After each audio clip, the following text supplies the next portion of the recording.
Lailatul Itriyah, putri Bapak Haji Nurul Abidin dari Sampang, Jawa Timur. Busyraka yauma rahim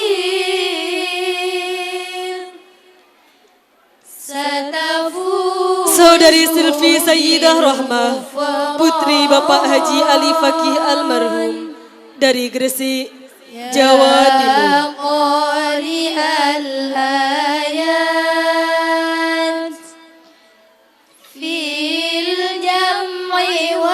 Saudari Umi Fitroh, putri Bapak Ahmad Malik dari Kudus, Jawa Tengah.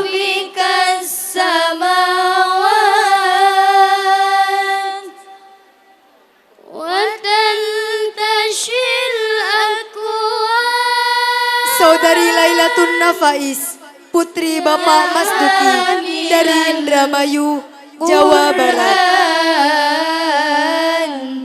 Ya hamilal Qur'an,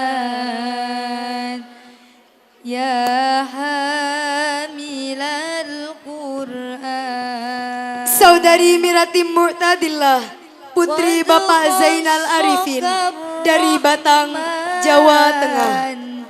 Bil fadli wa tijan. Saudari Novia Agustina Husnul Khotimah, putri Bapak Husni dari Nganjuk, Jawa Timur.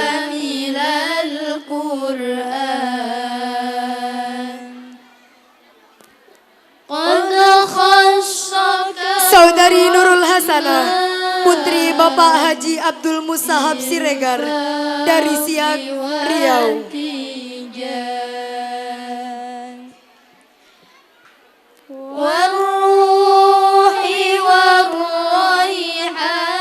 Saudari Artini Zulfa S.E., putri Bapak Abdul Mu'ti Nawawi dari Bantul, Yogyakarta. Lidzikri wa tanzil. Saudari Hayyin Amal Tufa, putri Bapak Haji Muhammad Najib Zamzami dari Kediri, Jawa Timur.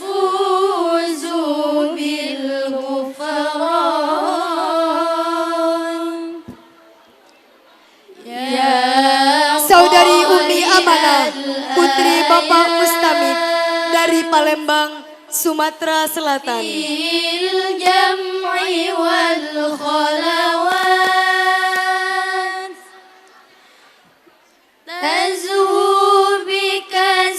Saudari Siti Aisyah, putri Bapak Muhammad Sitkon dari Magelang, Jawa Tengah.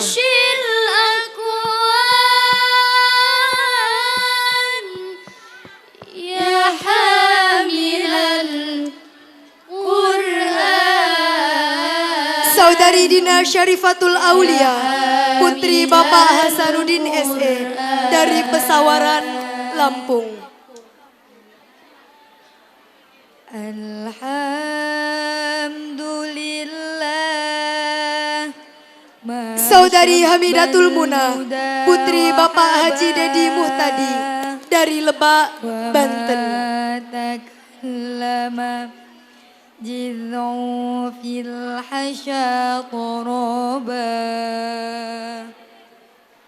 Saudari Ana Kurnia, putri Bapak Muhammad Soim dari Mojokerto, Jawa Timur.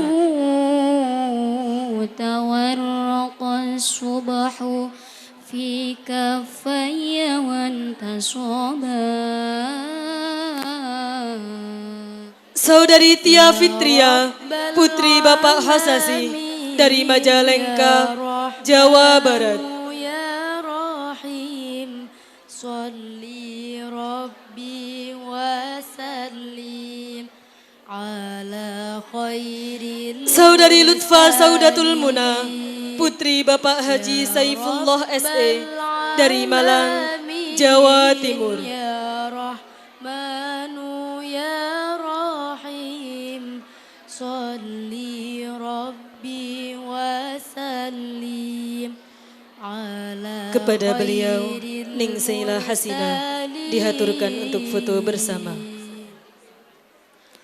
Allahumma antas salam wa minkas salam tabarakta rabbana ya dzal jalali wal ikram Allahumma antas salam wa minkas salam tabarakta rabbana. Terima kasih kami Ya haturkan dzal jalali wal ikram. kepada segenap khotimat. Dipersilahkan untuk kembali ke tempat yang telah disediakan.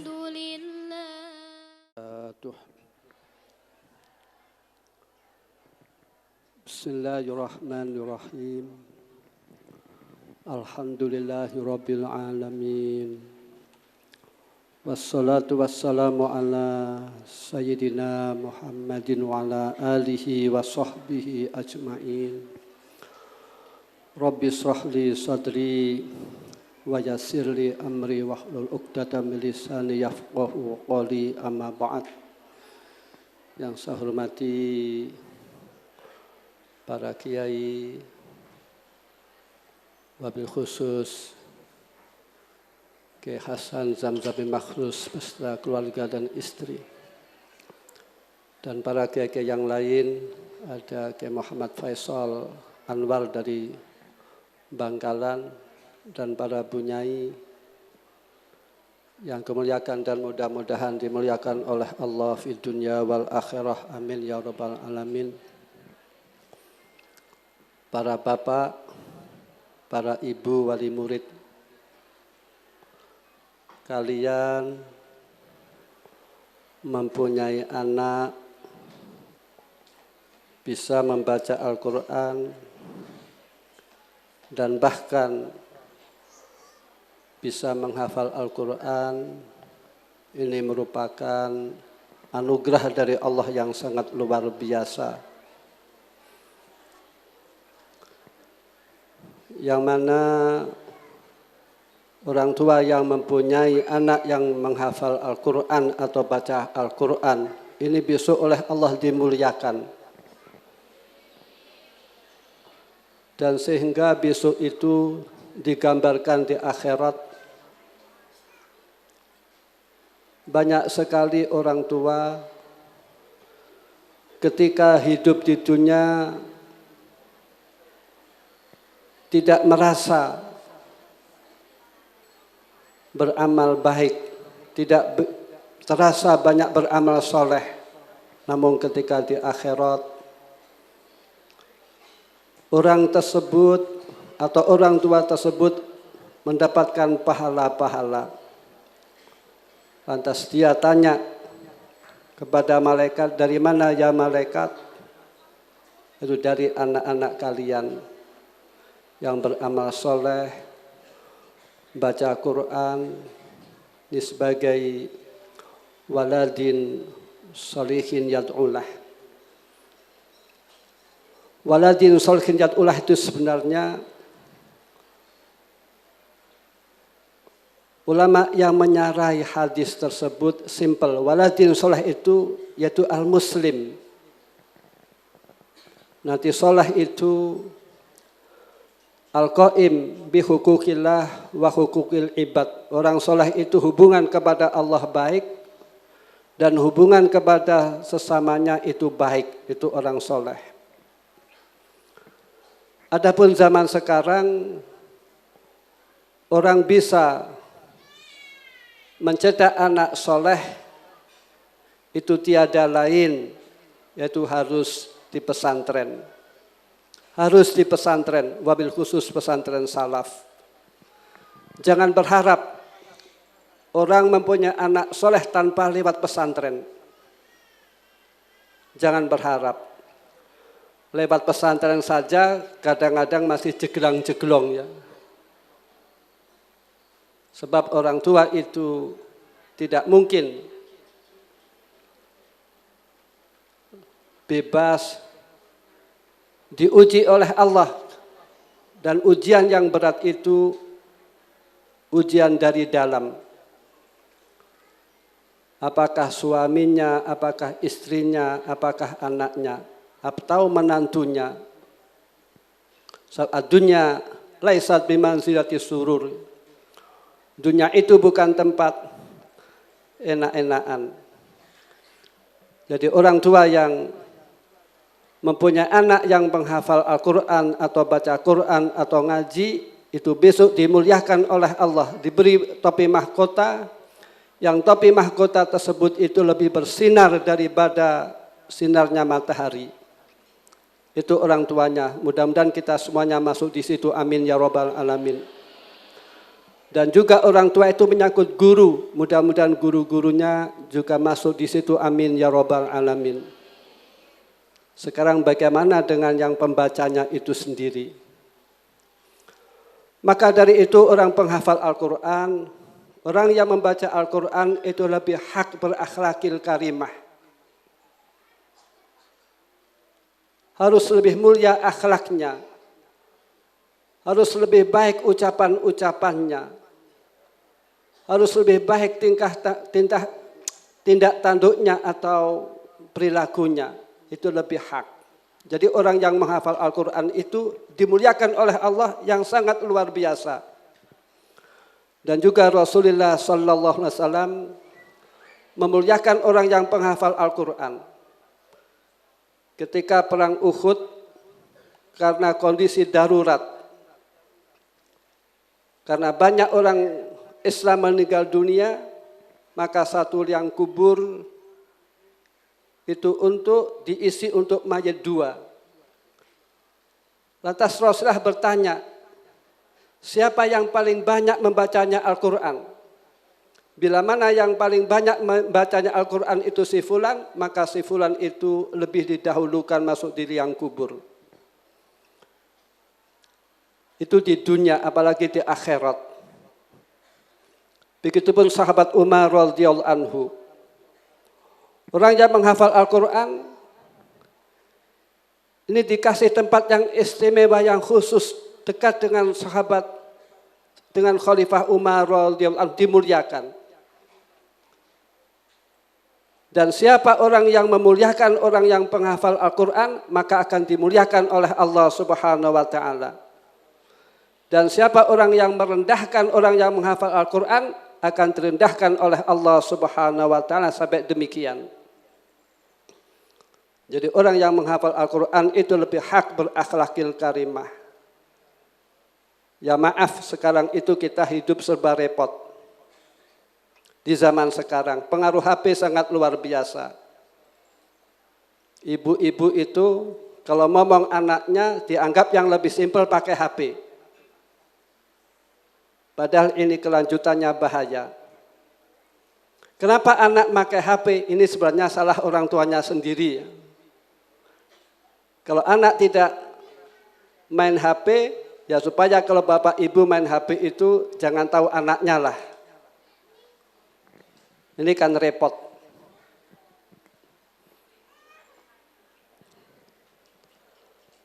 Dan Al-Quran itu banyak sekali di situ sirah-sirah ya. Atau sejarah atau perilaku mana orang yang benar dan mana orang yang buruk. Di Al-Quran ada doa, ada ayat sifat dan lain-lain. Ada ayat yang untuk menolak jin-jin yang nakal-nakal, yaitu seperti surat Al-Baqarah. Ya. Bila mana surat Al-Baqarah itu dibaca, misalkan tiap 3 hari sekali, itu jin-jin yang nakal itu akan pergi. Ya alhamdulillah di pondok sini namanya Pondok Al-Baqarah ya. Di dunia tidak ada pondok namanya Al-Baqarah, itu tidak ada. Nama kok nama sapi itu.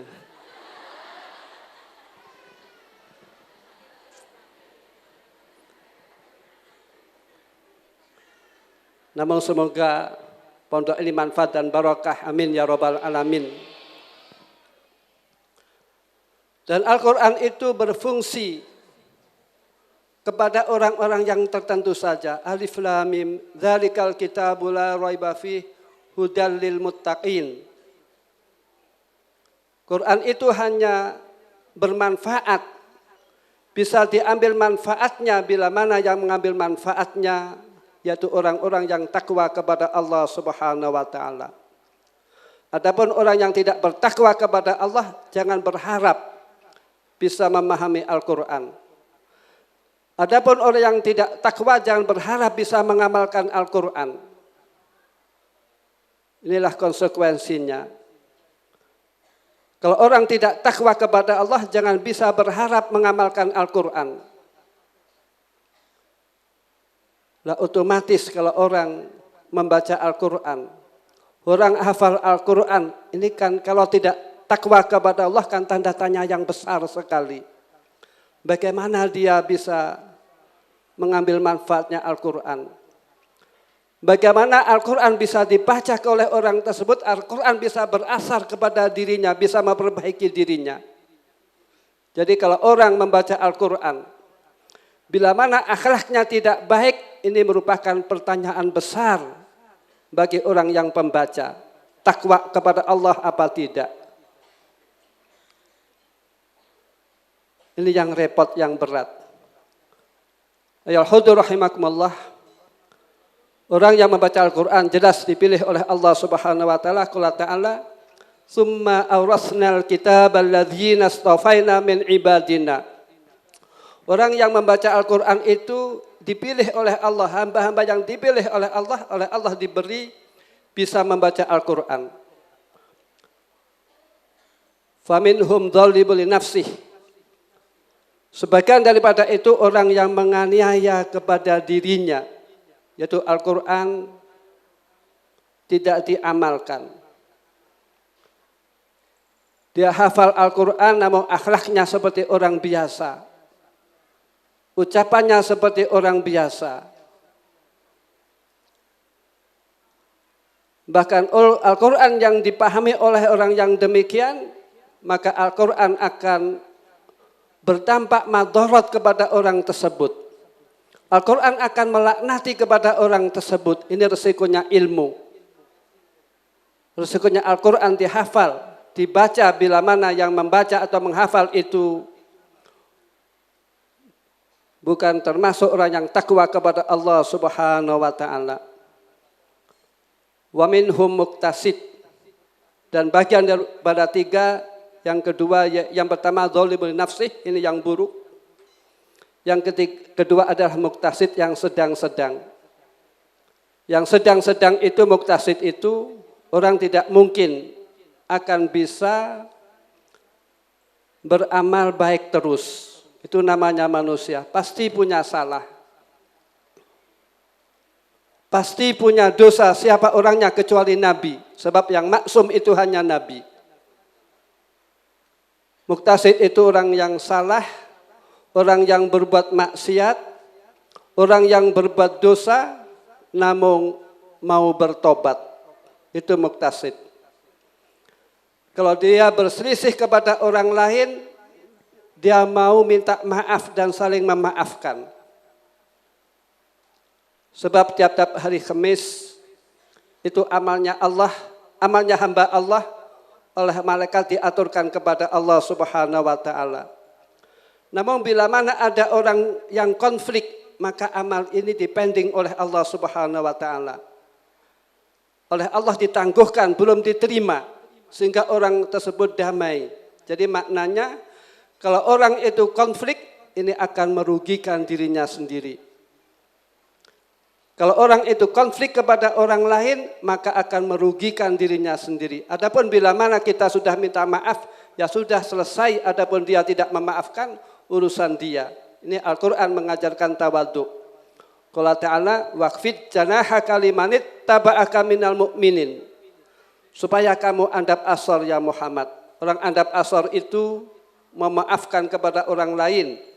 Dan akhlaknya seperti Al-Quran. Al-Quran mengatakan, qala ta'ala khudhil afwa wa'mur bil urfi wa'rid anil jahilin, supaya kamu memaafkan dan supaya kamu berpaling dari orang-orang yang bodoh. Orang-orang bodoh itu kalau tukaran jangan diladeni.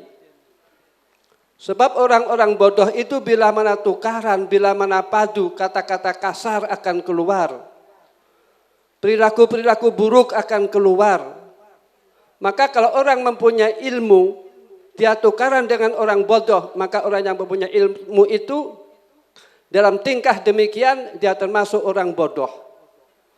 Jadi artinya orang jangan terpancing dengan orang yang berperilaku bodoh. Artinya ya, orang yang mempunyai ilmu ini harus standar, harus istiqomah.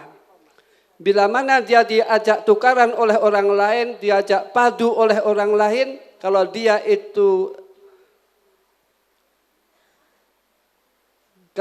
itu terpengaruh, maka tidak ada perbedaan antara orang alim dan orang jahil. Jadi orang alim itu, orang yang mempunyai ilmu itu, jangan terpancing dengan orang-orang yang berbuat buruk. Jangan terpengaruh, jangan terpancing dengan orang-orang jahilin. Itu orang yang mempunyai ilmu. Seperti halnya Rasulullah Sallallahu Alaihi Wasallam. Ketika Rasulullah itu di Taif, itu disakiti. Tidak tanggung-tanggung Kanjeng Nabi itu dilempar batu sampai berdarah.